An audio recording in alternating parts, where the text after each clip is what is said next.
It is Dynasty startup season, so I'm bringing you 4 strategies that you can be using in your Dynasty startup over the next few months, and then how to use these strategies with your current team build. And the first strategy that everyone loves to do, and this has been the strategy that I would say a lot of us have been using over the last 3 to 4 years in a Dynasty Superflex startup, is the double elite quarterback. And when you look at some of these Dynasty ADP from Dynasty Data Lab, we can see kind of how this would play out and how you would be able to do this. So let's say, for instance, that you got the 106 in this draft. And if you got the 106, there's a good chance that a guy like a Jalen Hurts is going to be available to you there. Now, if you draft a guy like a Jalen Hurts, when it comes back around to you in the second, there's a good shot that you got a guy like a Justin Herbert, a Caleb Williams, a Drake May to then kind of double up and get that second elite level QB. Now, I understand some of you might not be all over Caleb Williams, all over Drake May and say, Caleb, that's not a second elite QB, but you do kind of hit that check mark. You grab the 2 top 10 QBs with those 2 picks and kind of lock in at least that steady floor in your QB2 spot, if not the upside to be a QB1. Why does this strategy work so well, and why do people continue to do it year after year after year? Now, number one, people continue to do it year after year after year because QB values only typically increase over time. That was the way that a lot of us were in it. You got a young guy like a Caleb Williams. I mean, last offseason, he got up kind of to the 108. Now he's kind of falling back down, but you can see that if Caleb Williams were to have a bounce back year, boom, bada boom, Caleb Williams could be a first round startup value next year. Same thing we could convince ourselves with Drake May. Justin Herbert was a first round startup pick at one point, and there's a good chance that he's going to be able to get back there. So that's kind of been the overall argument, is that in leagues, especially in leagues where trades are active, elite QBs continue to kind of be king. Now, the thing that has happened in the Dynasty landscape over, I would say, the last few months, the last year and a half, is we had this huge quarterback class come in the 2024 class. We had Caleb Williams, Jaden Daniels, Bo Nix, JJ McCarthy, and Michael Penix Jr. So we're talking about 5 total quarterbacks. And when you start to take a look at the overall Dynasty quarterback rankings, it is deep, folks. Like deep, deep, deep. We're talking about guys all the way down in the QB 15 to 20 range, where you have guys like a Dak Prescott, a Michael Penix Jr., even like a Jared Goff, who a few years ago probably would have been sliding in somewhere around your overall QB 12, QB 14 range, that are now kind of falling all the way down the board. And so I'm not saying, for instance, that Jared Goff, even though he's the QB 20, should be going at the QB 12. No, it's like super deep. I mean, you got right now at QB 12, Jordan Love, Kyler Murray, JJ McCarthy, Brock Purdy. But I think what people are going to argue with not doing the double elite strategy is, hey, if I wait on quarterbacks, like right now, Dak Prescott's fallen all the way down to QB 22 on Keep Trade Cut. I just need to wait on quarterback, address some other positions, and kind of go from there, which 100% could be a way. I think the tip for me, if I am doing the strategy of doing a double elite quarterback at the top, of course, we want to pair our quarterbacks with young wide receivers to stack for upside. Like we said, we'd love if we could do that, like Kyler, Marvin Harrison Jr. connection, something like that. And the only other suggestion that I have when I do the double elite, and you guys all know this, is don't draft old players too quick for quick wins. Really, that kills your timeline. You all know this. Stay young, have upside, but if you do end up by, round 5, you're like, hey, in a startup, I am probably going to be contending. I'm looking at these other teams. I feel really good about my top 3, top 4 players. I got 2 stud QBs at the top. Then, of course, we can start to address some of those more competitive win now players in that overall projection. But like I said, the ability, I think a lot of people's arguments is how deep this quarterback class is what's going to make a lot of people not go this offseason with that double. You could call it like a double hero QB build where you got the 2 elite QBs at the top. Now, let's talk through the second strategy that a lot of people are doing in their startups, and this is where they're doing like the anchor QB strategy. And honestly, this one's kind of my personal favorite at this current moment. So you grab an elite QB really early. So, if you're in that first round, let's say, I know I gave the example of I was at the 106 earlier. Like, let's say you get the 102 and you get Jaden Daniels, you get Josh Allen, you get Lamar Jackson at that spot.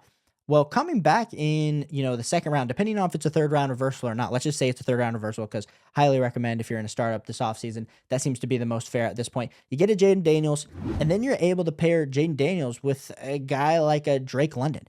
Uh, then all of a sudden you come back around in the third round, and you're then able to go get an AJ Brown, a Bucky Irving, maybe even Devon A. Chain, Garrett Wilson. I've seen kind of fall in that range. So all of a sudden you go with Jaden Daniels, Drake London, Garrett Wilson to start off your draft.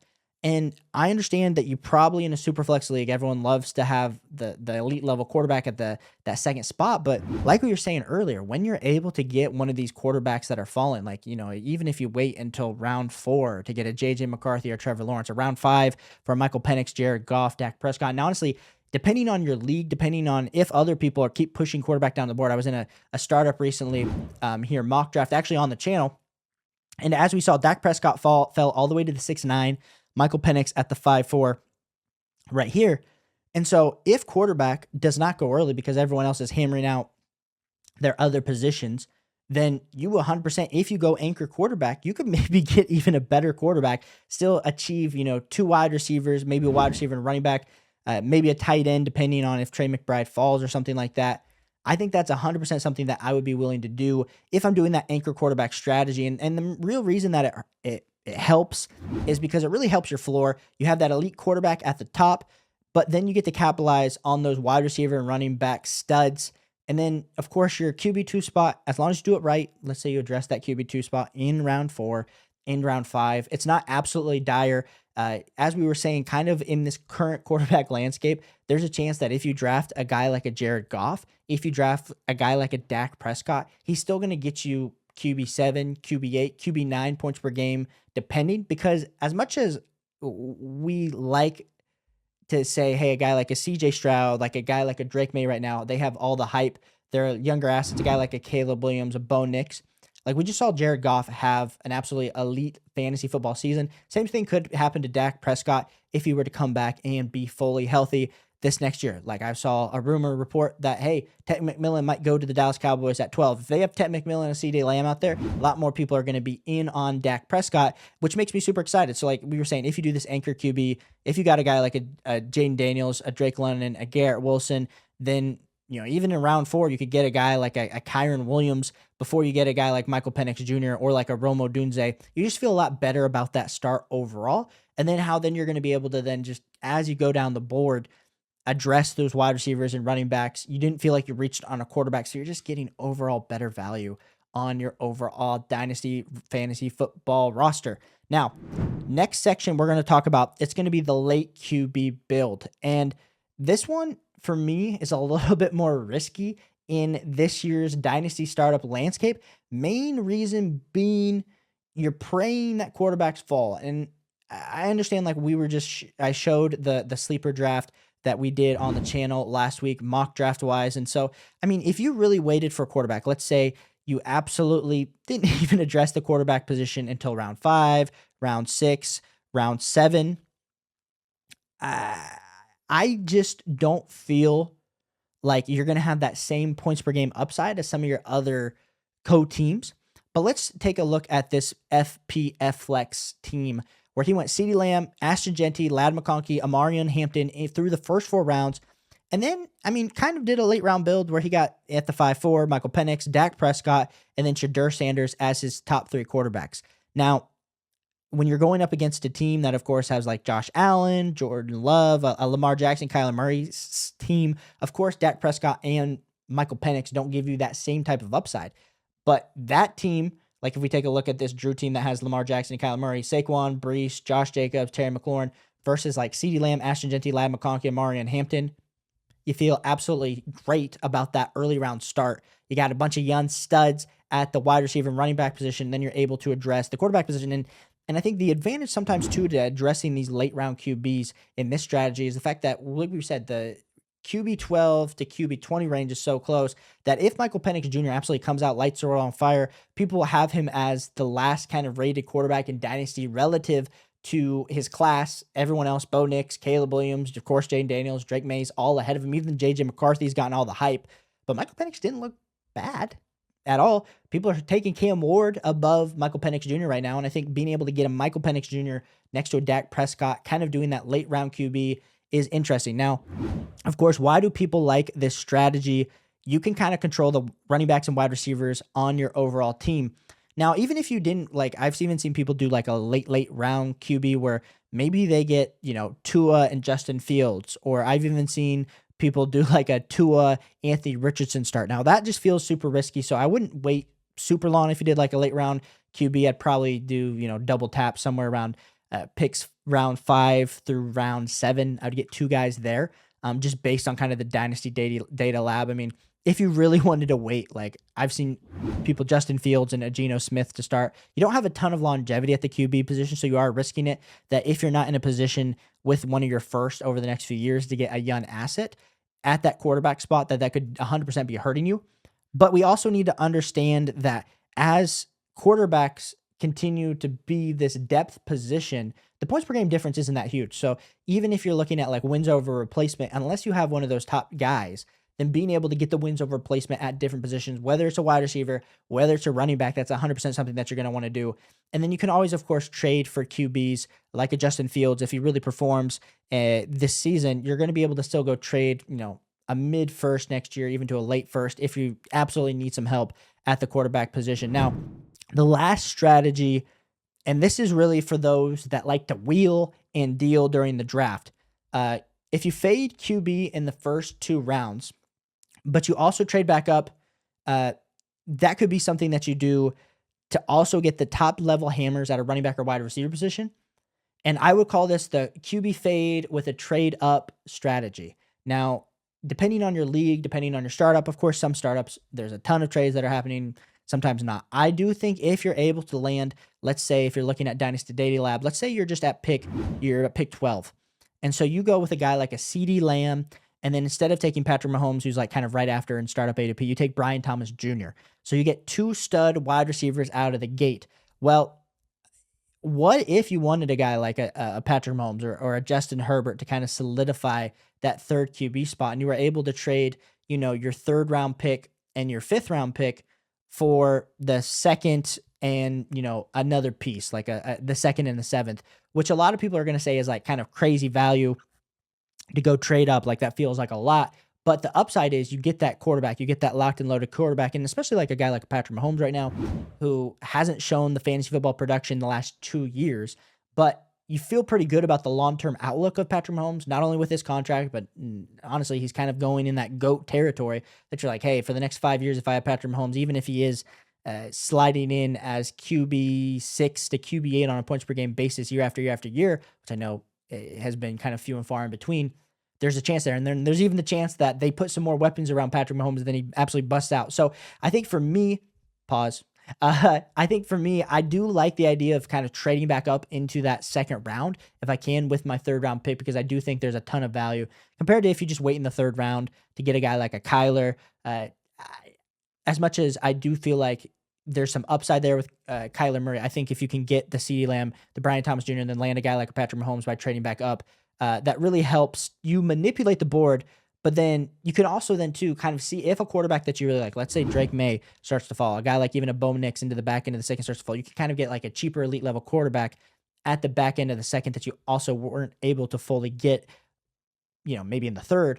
But the advantage is that you still have CeeDee Lamb and Brian Thomas on your team. You maintain that long-term flexibility, and especially if you can do it by trading the picks in the startup. I don't like to give up future first. I just would like to say that for those of you that like to trade future first there in a startup, that is 100% not me. Don't be doing that. But I do think you maintain long-term flexibility if you're able to, of course, use, your 3rd and like a 5th or a 3rd and a 6th to trade up for like a 2 and an 8 or something like that.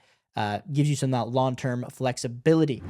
Now, the next part that I do want to talk about in a startup is in the chance that you do get the ability to trade back. Like I just talked about trading up. I usually prefer to trade up. The only way that I'm trading back in a startup is if I feel like I'm in the same tier and or if I'm getting a future first. I think a lot of times, and this is something that I've seen, some of the cheapest times to acquire a future first is in a startup, because a lot of people think, hey, I just paid all this money. All these teams are kind of on the same boat. Let me just push the chips in. I'll trade some future first and build an absolute dynasty. Now, while that's great, you can get some really great deals. I know last year during a startup, I traded DJ Moore for a future first. That future first turned into the 104 in this draft. I think I'm still taking the 104 over DJ Moore. Liked that trade at the time. Now, does it hurt if you're trading, a player for a future pick? Is that going to hurt your overall production in year one? 100%, 100%. But this is why my actual favorite strategy, as much as we talk through the quarterbacks and all of this, is still going to be that 1 year punt. I think the 1 year punt continues to be the strategy that will build you the most long-term value. And I know no one likes to lose. No one likes to lose in their dynasty fantasy football leagues. But if you can trade, you get those two studs at the top. Let's say you get a Jaden Daniels. Say you do the two elite quarterback strategy. You get Jaden Daniels and you get Drake May. You absolutely love that start. No, some of you were saying that Drake May is not an elite quarterback, but let's just say so because he's in the value that he is in the second round. You then draft a player in the third round. Let's say you get Marvin Harrison Jr., you get Ladd McConkey. You then trade your fourth round pick for a first. Cool. Let's say you then get to the fifth, you maybe take a player. Your sixth round pick, you trade for a first 2 years out. Like if you do that and you accumulate some first, all of a sudden you're going to be sitting on, 2 first over the next 2 drafts. And that's going to give you a ton of long-term flexibility. And especially if you hit on some players, maybe you hit on your 5th round pick, or maybe you trade back and you're still giving flexibility, but still accumulating those first. That's something that I'm going to want to do because I think whenever I've done the 1 year punt is then that next offseason, I'm then able to either cash out of those first at draft time to go get proven studs. I did that this year where I traded my 101 that I 100% earned by trading for Brian Thomas Jr.